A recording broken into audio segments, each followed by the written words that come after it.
अस्सलामुअलैकुम दोस्तों, आज हम बात करने जा रहे हैं ट्राईमीटाबोल सिरप के बारे में। सिरप किस मकसद के लिए इस्तेमाल होता है। आमतौर पर यह सिरप बच्चों और बड़ों में भूख की कमी को दूर करने, कमज़ोरी को दूर करने और ग्रोथ को बेहतर करने के लिए इस्तेमाल किया जाता है। अब बात करेंगे कि ये कैसे काम करता है। ट्राईबीटामोल में सिर्फ विटामिन्स नहीं होते, बल्कि इसमें मीटोपिन, सेप्रोहेप्टाडीन डेरिवेटिव्स और अहम अमानो एसिड जैसे कि लाइसिन शामिल होते हैं। यह दिमाग में मौजूद इन हिस्सों पर असरअंदाज होता है जो भूख को कंट्रोल करते हैं, जिससे इंसान को खाने की तलब महसूस होती है। खुराक हमेशा डॉक्टर की हदायत के मुताबिक होनी चाहिए। बेहतरीन वक़्त, इसे हमेशा खाने से तकरीबन 30 मिनट पहले इस्तेमाल कर लेना चाहिए ताकि ये वक़्त पर अपना असर दिखा सके।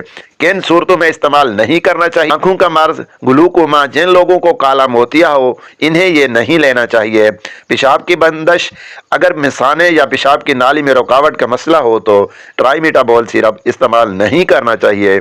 मैदे के मसाइल की सख्ती की सूरत में इसको इस्तेमाल नहीं करना चाहिए। दमा के मरीजों को डॉक्टर के मशवरे के बगैर इसे इस्तेमाल नहीं करना चाहिए। ये अद्वियात ले रहे हैं तो ट्राईमीटाबोल लेने से पहले अपने डॉक्टर को लाजमी बताएं। नींद आवर गोलियां या सुकून आवर अद्वियात इस्तेमाल कर रहे हैं तो अपने डॉक्टर से मशवरा लाजमी करें। पेशेंट के लिए इस्तेमाल होने वाली मखसूस अद्वियात अगर आप इस्तेमाल कर रहे हैं तो इसके लिए भी अपने डॉक्टर से मशवरा लाजमी करें। शराब, अल्कोहल के साथ इसका इस्तेमाल शदीद गनूदगी का बहस बन सकता है। कुछ ज़रूरी मशवरे जो आपको लास्ट पे देना चाहूँगा। सिर्फ सिरप पर इन्हसार ना करें। भूख बढ़ने पर सेहत बख्श ग़िज़ा जैसे अंडे, दूध, फल और गोश्त का इस्तेमाल करें ताकि वज़न कुदरती तौर पर बढ़े। कोर्स मुकम्मल करें। इसे अचानक छोड़ने की बजाय डॉक्टर की हदायत के मुताबिक कोर्स मुकम्मल करें ताकि भूख का अमल बरकरार रहे।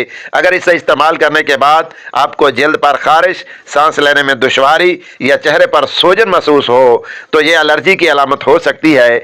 ऐसी सूरत में दवा फ़ौरन रोक दें और डॉक्टर से रुजू करें।